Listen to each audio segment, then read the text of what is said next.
नमस्कार, देवभूमि समाचार में स्वागत है आपका। मैं हूं आपके साथ प्रियंका मिश्रा। बुलेटिन की करेंगे शुरुआत। उत्तराखंड के सरकारी विद्यालयों में प्रारंभिक कक्षाओं के बच्चे राज्य आंदोलन के इतिहास के साथ ही कारगिल अमर शहीदों के बलिदान को पढ़ेंगे। सीएम की घोषणा के बाद राज्य शैक्षिक अनुसंधान और प्रशिक्षण परिषद ने हमारी विरासत और विभूतियां पुस्तक तैयार की है, जिससे कक्षा 6 से 8 तक सामाजिक विज्ञान विषय की सहायक पुस्तिका के रूप में पाठ्यक्रम में शामिल किया जाएगा।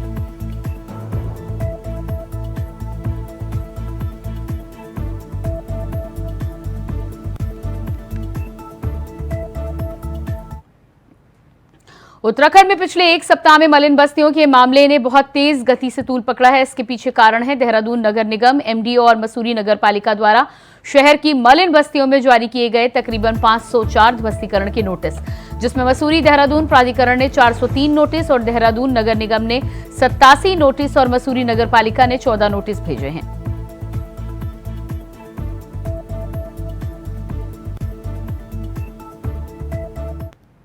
देखिए, मलिन बस्तियों का जहाँ तक नियमितीकरण का सवाल है, वो लंबे समय से ये प्रक्रिया चल रही थी और अभी 2018 में एक अध्यादेश लाया गया था कि जब माननीय हाईकोर्ट का आदेश आया था कि अतिक्रमण हटाया जाए, तो बस्तियों को बसाने की भी बात हुई थी। तो उस समय जो है एक अध्यादेश लाया गया था कि आपको जब तक शिफ्ट नहीं करते या कोई इसमें कोई कार्रवाई आगे नहीं बढ़ती, तब तक अध्यादेश काम करेगा। तो यानी कि 2021 तक बढ़ गया था।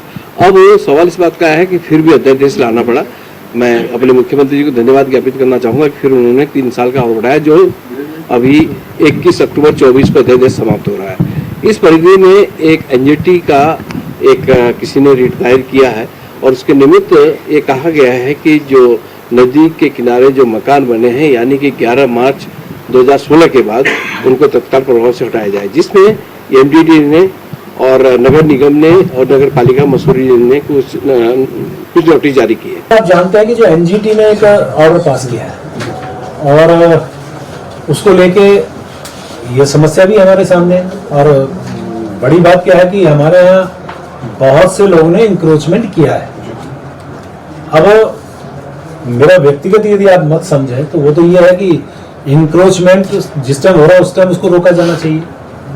अब जो इंक्रोचमेंट हो जाता है उसके बाद फिर चाहे एनजीटी हो चाहे कोर्ट्स हो, उनका जो निर्णय होता है आखिर उसको भी हमें पालन करना पड़ता है। तो ऐसी स्थिति में देखते हैं उसमें क्या रास्ता निकल सकता है। तो नहीं ले आएंगे पहले, अब रास्ता क्या निकल सकता है बताएंगे आपको। उत्तराखंड की 4 धाम यात्रा को आने वाले समय में व्यवस्थित करने के लिए राज्य सरकार ने प्राधिकरण बनाने का फैसला किया है। बीजेपी के प्रदेश प्रवक्ता विपिन कैंथोला की माने तो राज्य में धामी सरकार जनहित को ध्यान में रखकर निर्णय ले रही है। प्रदेश प्रवक्ता ने कहा है कि राज्य में यात्रा को सुव्यवस्थित करने के लिए सरकार हर संभव प्रयास कर रही है और सरकार के प्रयास धरातल पर भी दिखने लगे हैं।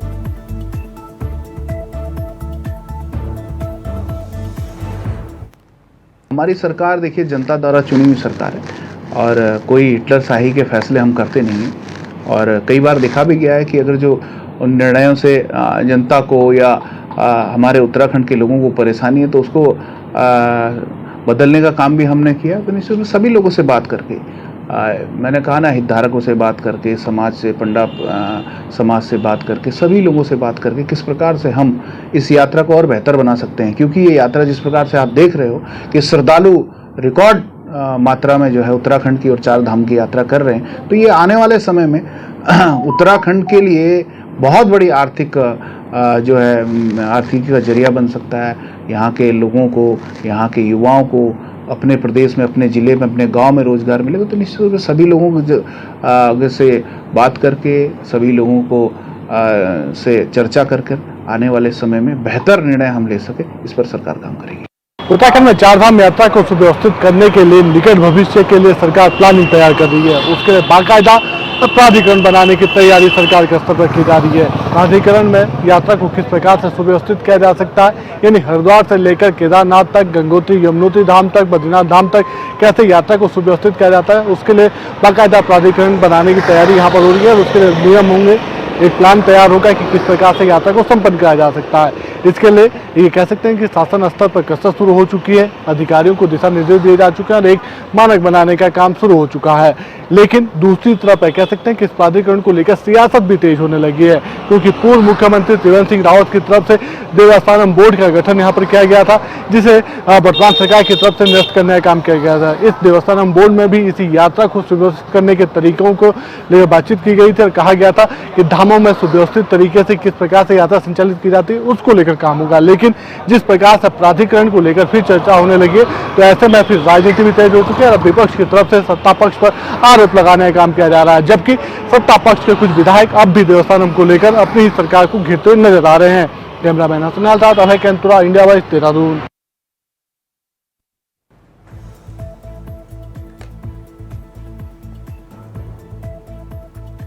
तो चार धाम यात्रा पर सरकार की पहल, बीजेपी के प्रदेश प्रवक्ता का बड़ा बयान सामने आया है। चार धाम यात्रा को सुव्यवस्थित करने के लिए सरकार ने प्राधिकरण बनाने का लिया फैसला।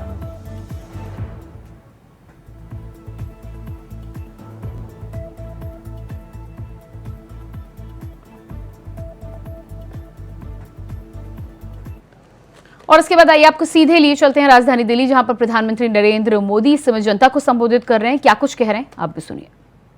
तो मैं बोलना शुरू करूं। मेरी आपसे प्रार्थना है, ये मैडम आप नीचे रख सकती हो, मैडम आप नीचे रख सकती हो उसको। मैं आपको कह रहा हूं,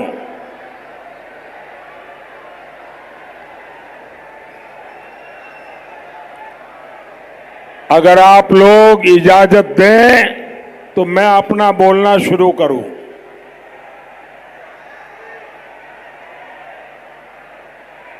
इजाजत है? मुझे लगता नहीं है। अगर आपकी इजाजत है तो मैं बोलना शुरू करूं। आपका ये प्यार, आपका ये उत्साह मेरे सर आंखों पर, लेकिन कम से कम मुझे तो बोलने तो दीजिए।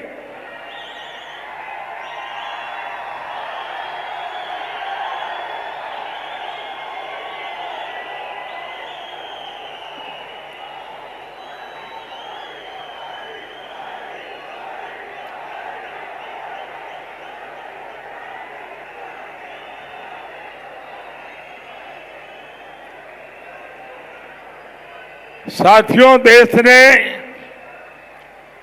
कांग्रेस का मॉडल और बीजेपी का सरकार का मॉडल, दोनों में फर्क साफ है।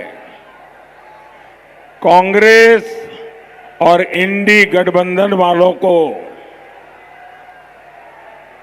न आगे का सोचने की फुर्सत है, न आगे का सोचने की क्षमता है,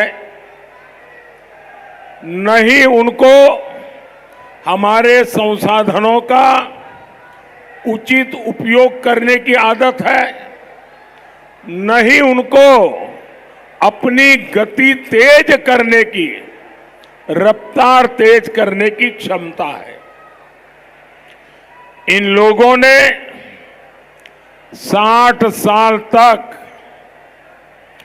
भारत के सामर्थ्य के साथ अन्याय किया है, और मैं कहूंगा इन लोगों ने आपराधिक कृत्य किया है। 140 करोड़ का इतना बड़ा देश भारत को जो स्पीड चाहिए, भारत को जो स्केल चाहिए, वह एकमात्र भारतीय जनता पार्टी की सरकार ही दे सकती है। अगर आप में रुचि हो तो मैं आज दिल्ली की जनता के माध्यम से देश के सामने ठोस आंकड़े प्रस्तुत करना चाहता हूं। आप भी अगर उसको नोट कर लेंगे, याद करेंगे और किसी से भी चर्चा करेंगे तो उसको भी हजरत लगेगा कि इतना बड़ा देश के साथ अन्याय किया इन लोगों ने। मैं एक के बाद एक आज आपको बताना चाहता हूं। आप कल्पना कर सकते हैं, कांग्रेस हर दिन 12 किलोमीटर हाईवे बनवा पाती थी। मोदी सरकार हर रोज करीब 30 किलोमीटर हाईवे बनवा रही है। कांग्रेस 60 साल में ज्यादा से ज्यादा 70 एयरपोर्ट बनवा पाई थी। 60 साल में 70। मोदी ने 10 साल में 70 नए एयरपोर्ट बनाकर जोड़ दिया।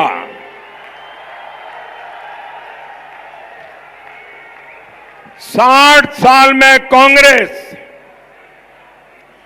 380 मेडिकल कॉलेज बनवा पाई। मोदी ने सिर्फ 10 साल में 325 से ज्यादा नए मेडिकल कॉलेज बनवा दिए। कांग्रेस के समय 7 एम्स से आज 22 से अधिक एम्स हैं। कांग्रेस के राज में चारधाम यात्रा की व्यवस्थाओं का मोर्चा उत्तराखंड पुलिस ने संभाला है। बिना रजिस्ट्रेशन के आ रहे यात्रियों को वापस भेजा जा रहा है। इसके साथ ही यातायात सुरक्षा व्यवस्था और भीड़ नियंत्रण की समस्या को एक बार फिर से चाक चौबंद किया गया है। चारधाम यात्रा की व्यवस्थाओं के बारे में उत्तराखंड के ADG law and order AP Anshuman से बातचीत की हमारे संवाददाता तुषार गुप्ता ने। चारधाम यात्रा में 8 लाख से अधिक श्रद्धालु दर्शन कर चुके हैं और इसमें बात की जाए तो शुरुआती दिनों में थोड़ी अव्यवस्था जरूर लगी, लेकिन सीएम धामी ने मॉनिटरिंग करी और साथ साथ अधिकारियों की एक्टिवनेस के बाद स्थिति को संभाला गया है। हमारे साथ ADG law and order AP Anshuman साहब है। सर, किस तरह की अभी व्यवस्था है और साथ साथ किस तरह की स्थिति अभी चारों धामों में है? जैसे कि आपने खुद बताया, करीब 8 लाख से ज्यादा श्रद्धालु अभी तक आ चुके हैं विभिन्न धामों में। और इस बार श्री केदारनाथ जी में काफी संख्या में श्रद्धालुओं का आवागमन हुआ है। हमने जो हमारी ट्रैफिक की स्कीम थी, उस स्कीम के तहत ही व्यवस्था को बनाए रखा हुआ है हम लोगों ने। और उसमें तब्दीली हम लोगों ने सिर्फ ये करी है कि जो हमारी पुलिस असिस्टेंस बूथ और चेकिंग के लिए जो प्लेसेस थे, उसमें हमने फेरबदल किया है। और जो ट्रैफिक है उसको खास करके जहां जहां नैरो रोड्स हैं उसको आइडेंटिफाई करके गेट सिस्टम बनाया गया है। गाड़ियों को पहले ही रोक लिया जाता है और फिर उस हिसाब से धाम में जाने की अनुमति दी जाती है आगे लोगों को। तो इस तरीके से अभी आज के दिन में और कल भी व्यवस्था बहुत अच्छी रही है। कहीं से कोई शिकायत अभी हमारे सामने नहीं आई है।